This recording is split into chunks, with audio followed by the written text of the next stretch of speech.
Hello everyone. So in this video we will be learning about the not negotiable crossing. So basically देखते हैं कि crossing मतलब क्या. Crossing, it simply means that there will be two parallel lines. There will be two parallel lines on the left hand side corner of the check. So इसकी वजह से क्या होता है, generally if a check is not crossed, you can just encash it over the counter, which is also called as OTC, over the counter payment. But if a check is crossed, you cannot encash it over the counter. You have to deposit it with your bank. Your bank will further go to the drawee bank and then the amount will be credited. So crossing के अलग-अलग types है, like first one is general crossing, second होता है special crossing, third is not negotiable crossing, and fourth is restrictive या जिसको account pay crossing भी कह सकते हैं. So in today's video we will be discussing about not negotiable crossing. So not negotiable में a check is crossed and in between the two crossed lines NN, that is not negotiable, will be written. तो इसका मतलब क्या होता है? First and the foremost point to be understood over here is that not negotiable का मतलब not transferable बिल्कुल भी नहीं होता है. Okay, so let me clear that first.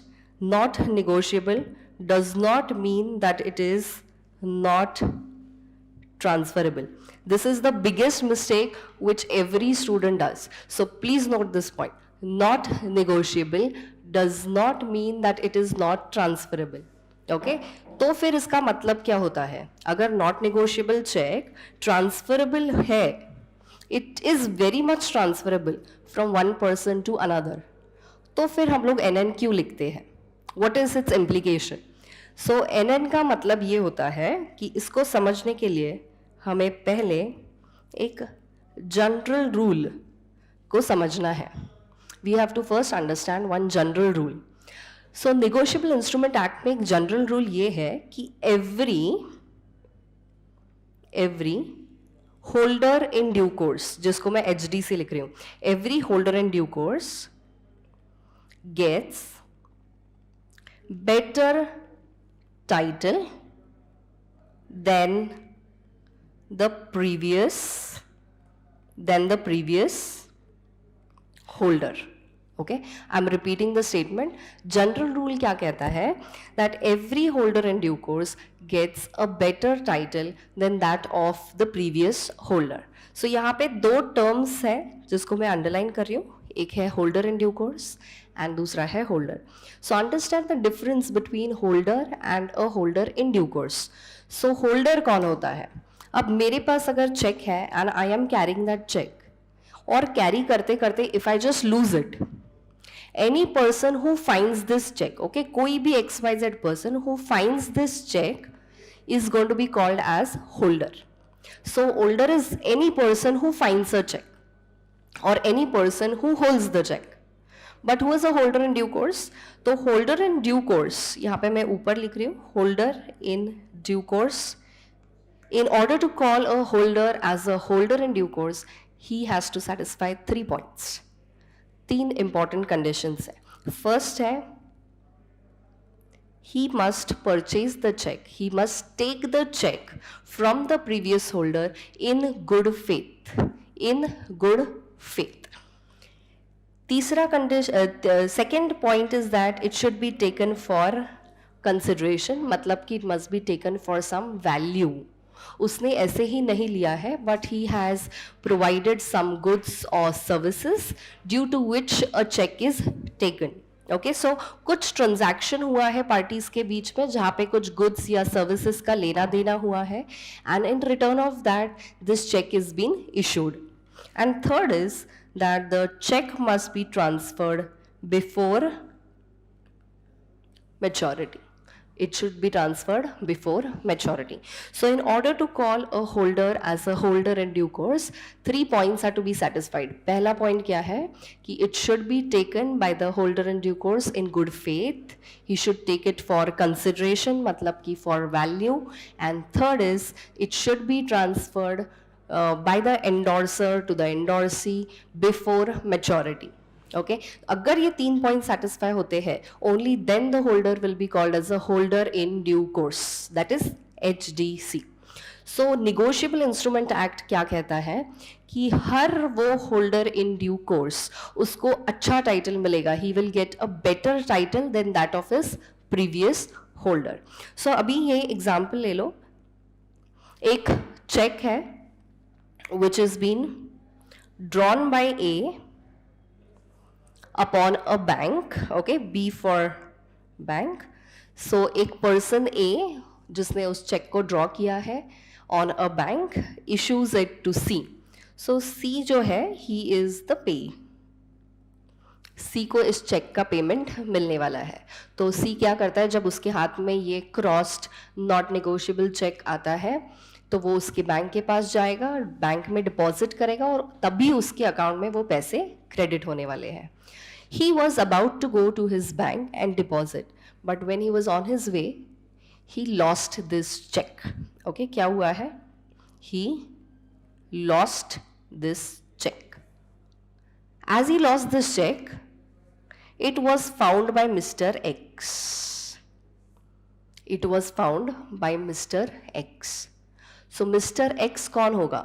क्या हम Mr. X को होल्डर कह सकते हैं या मिस्टर एक्स को हम होल्डर इन ड्यू कोर्स कहेंगे? So as mister X is just a finder, as he is just a finder of lost cheque, he will be called as a holder and not a holder in due course. He is only a holder. अब ये holder क्या करता है, उसको genuinely किसको पैसे देने थे? Mister Y. वो इस चेक को आगे ट्रांसफर कर देता है मिस्टर वाई को. क्या mister Y holder in due course है? तो उसके लिए हमें 3 पॉइंट जो मैंने बताया उसको रिकलेक्ट करना है. You have to answer 3 questions and only then you can conclude कि मिस्टर वाई जो है वो होल्डर इन ड्यू कोर्स है या नहीं. सो क्या मिस्टर वाई ने ये चेक गुड फेथ में लिया था? Yes, he took it in good faith. उसको genuinely लगा that this is a check which Mr. X has and Mr. X से उसने genuinely in good faith उसको लिया है. He took it for consideration. Yes, X and Y के बीच में कुछ goods का लेना देना, कुछ goods का exchange हुआ है और इसी की वजह से ये check Mr. X Y को दे रहा है. Whether the check is given by X to Y before maturity? Yes. So as all these 3 conditions are being satisfied, we can say that Mr. Y is a holder in due course. He is a holder in due course. लेकिन अब यहाँ पे problem क्या है? Holder in due course तो वो है, लेकिन उसके पास जो चेक आया है वो नॉट निगोशिएबल चेक है. तो इसका इम्प्लीकेशन क्या होगा? इस होल्डर इन ड्यू कोर्स को वही टाइटल मिलेगा जो उसके प्रीवियस होल्डर का था. दैट इज मिस्टर एक्स का टाइटल बैड टाइटल है. मिस्टर एक्स का टाइटल बैड टाइटल है because he is the finder of lost cheque. उसने जेन्युइनली नहीं लिया था. सो मिस्टर एक्स का टाइटल अगर बैड है, डिफेक्टिव है एंड वो एक नॉट निगोशिएबल चेक को वाई को ट्रांसफर कर रहा है, तो वाई का टाइटल भी बैड होगा, Y का टाइटल भी डिफेक्टिव होगा. This is the meaning of a not negotiable crossing. Okay, this is the difference between just crossing and a not negotiable crossing. So अगर यही क्रॉसिंग सिर्फ जनरल क्रॉसिंग रहता, not negotiable नहीं रहता, तो मिस्टर वाई को good title मिलता. Okay, I am repeating the point. This is the conclusion.